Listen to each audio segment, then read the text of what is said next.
So guys, may basher, sabi niya dito, puro bata yung vlog mo. Eh paano ba naman kasi hindi ako magbablog ng bata? Eh paglalabas ako ng bahay, o paglalabas ako ng kwarto, bata agad yung makikita ko. Paglabas ko ng gate, bata ulit. Tingnan nyo guys, lalabas ako ha. Ay, wala pa.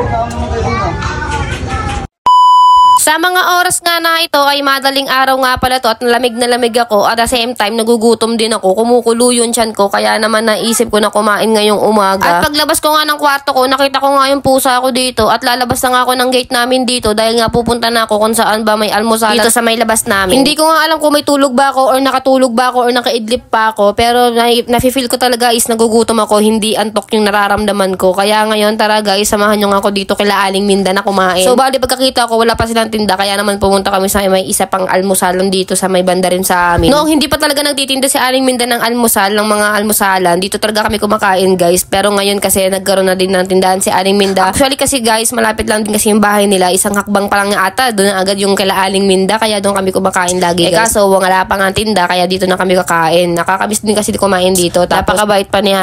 Unang subo, bigla ko nga agad na-miss yung pagmamahal niya at mga kasama siyang kumain araw-araw. Bukod sa sopas, ang kinakain ko talaga sa almusalan is yung pansit na mataba. Ay, di ko alam tawag yan, basta pansit siya na mataba. Ang hilig ko rin talaga sa may mix, yung hahaluan mo siya ng payat na pansit tapos mataba. Pagkagising ko nga mga kahumis, binigsan ko nga yung ilaw dyan para naman magtitiklop tayo ng mga pinaghigaan natin yan. Actually, katatapos ko nga lang mag-live neto. So, hindi pa ako nakakapagligpit, kaya ayan guys, magtitiklop tayo. Unang tiniklop ko dyan is yung unan, kaya ito yung kumot naman. Ganyan ako magtiklop ng kumot guys, gayahin nyo kasi magandang pag-aralan yan. De, joke lang guys. So ayan guys, so tatabunan natin siya ng medyo ayos na kumot, tapos tataob natin dyan yung unan. Oh, perfect, di ba guys? Ganun lang. At ito yung sticker guys, hindi pa natin siya nagugupit. So samahan nyo ako guys sa araw ko na to. Actually, gabi na guys eh. Kagigising ko lang yan ha. So katandyan ko, grabe. Pero syempre, eme lang. Na-prank kita.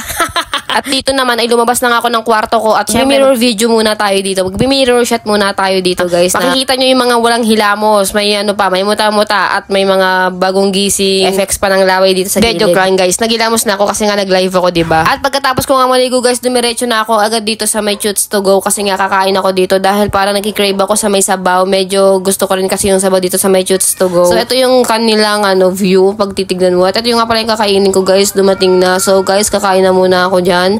So kakain na muna ako guys mga kahomies ha. Kain na rin kayo dyan. So maraming salamat pala sa pagsama sa video ito. At meron pa pala mga guys. So guys, may basher, sabi niya dito, puro bata yung vlog mo. Eh paano ba naman kasi hindi ako magbablog ng bata? Eh paglalabas ako ng bahay, o paglalabas ako ng kwarto, bata agad yung makikita ko. Paglabas ko ng gate, bata ulit. Tingnan nyo guys, lalabas ako ha.